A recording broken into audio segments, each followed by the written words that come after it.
there are Jewish languages attached to other languages everywhere Jews have lived.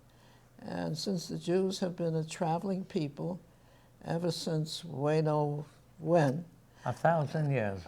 there are many, many different Judeo languages.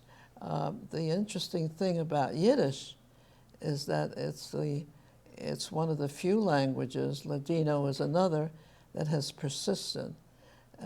Many of the other languages no longer exist, but Yiddish has persisted.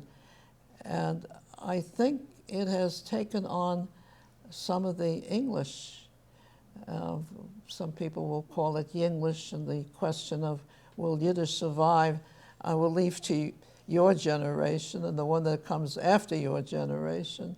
But I think it's surviving. I think it's surviving, and I think the fact that we're here and talking about it indicates that it's here to stay.